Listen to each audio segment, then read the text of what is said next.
एक बार की बात है, कुछ साइंटिस्ट ने मिलकर के एक बहुत ही इंटरेस्टिंग एक्सपेरिमेंट किया।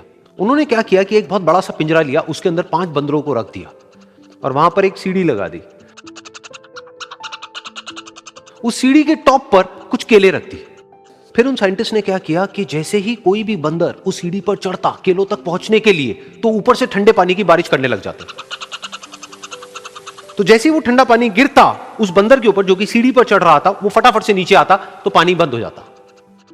फिर दोबारा से कोई और बंदर उस सीढ़ी पर चढ़ता उन केलों तक पहुंचने के लिए, दोबारा से यही होता। दोबारा से ऊपर से ठंडे पानी की बारिश होती, वो बंदर जैसे ही नीचे आता दोबारा से बारिश बंद हो जाती। तो बंदरों ने इसका मतलब यह निकाला कि जैसे ही कोई भी सीढ़ी पर चढ़ता है तो ऊपर से ठंडा पानी गिरता है। फिर उसके बाद में जैसे ही कोई भी बंदर उस सीढ़ी पर चढ़ने की कोशिश भी करता तो बाकी के बंदर सब इकट्ठे होकर के उसको पकड़ते, उसको मारते, उसको पीटते और उसको नीचे गिरा देते। फिर दोबारा कोई कोशिश करता, दोबारा उसके साथ भी ऐसा ही होता। फिर उन साइंटिस्ट ने क्या किया कि उन 5 बंदरों में से एक बंदर को उस पिंजरे में से निकाला और उसकी जगह एक नए बंदर को उस पिंजरे के अंदर डाल दिया। अब उस बंदर को नहीं पता था कि यहां पर क्या खेल चल रहा है। उसको जैसे ही सीढ़ी के ऊपर वो केले नजर आए, वो फटाफट से उस सीढ़ी के ऊपर चढ़ने लगा। अब की बार साइंटिस्ट ने कोई बारिश नहीं करी, लेकिन फिर भी जो बाकी के बंदर थे उन्होंने इसको पकड़ा, सीढ़ी से नीचे उतारा और मारने पीटने लग गए। इस बंदर को समझ नहीं आया कि मेरे को क्यों मारा जा रहा है, तो उसने दोबारा कोशिश करी। जैसे ही उसने दोबारा कोशिश करी, दोबारा से उन 4 बंदरों ने वही किया।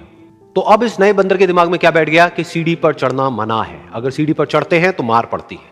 उस सीढ़ी पर चढ़ना क्यों मना है और क्यों मार पड़ती है वो उसको नहीं पता था, बट उसके दिमाग में यह बैठ गया कि इस सीढ़ी पर नहीं चढ़ना है, ना किसी को चढ़ने देना है। फिर दोबारा से उन साइंटिस्ट ने क्या किया कि जो पुराने 4 बंदर थे उसमें से एक बंदर को निकाला और एक नए बंदर को उसकी जगह पर डाल दिया। अब इस नए बंदर ने भी वही किया जो इससे पहले वाले ने किया था, यानी कि वो भागता हुआ गया, उस सीढ़ी के ऊपर चढ़ने की कोशिश करी, उन केलों तक पहुंचने की कोशिश करी। बाकी 4 इकट्ठे हो गए और उन्होंने उसको मारा पीटा, सीढ़ी से नीचे गिरा दिया। उसको कुछ समझ नहीं आया, उसने दोबारा कोशिश करी, दोबारा उसके साथ यही हुआ। और अब इस बंदर के दिमाग में भी यही बैठ गया कि सीढ़ी पर चढ़ना मना है और सीढ़ी पर चढ़ने से मार पड़ती है। फिर साइंटिस्ट ने एक एक करके जो पुराने 3 बंदर बचे हुए थे उसमें से भी एक एक करके उन बंदरों को निकाला और उनकी जगह पर 3 नए बंदर आ गए।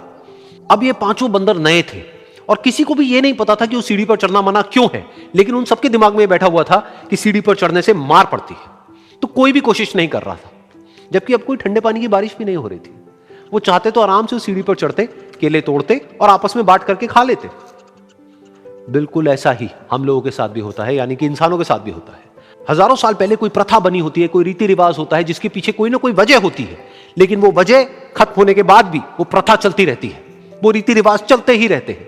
किसी में इतनी हिम्मत नहीं होती है ये पूछने की कि हम क्या कर रहे हैं, क्यों कर रहे हैं, बस सबको ये पता होता है कि ऐसा ही होता है। तो वो एक्सपेरिमेंट जिसके बारे में अभी मैंने आप लोगों को बताया, यानी कि वो बंदरों का एक्सपेरिमेंट, उसमें तो बेचारे बंदर हैं, जानवर हैं, उनको नहीं पता है कि क्वेश्चन कैसे पूछते हैं। लेकिन अगर हम इंसान होने के बावजूद भी क्वेश्चन ना करें तो हमारे में और जानवरों में क्या फर्क है? सोचिए।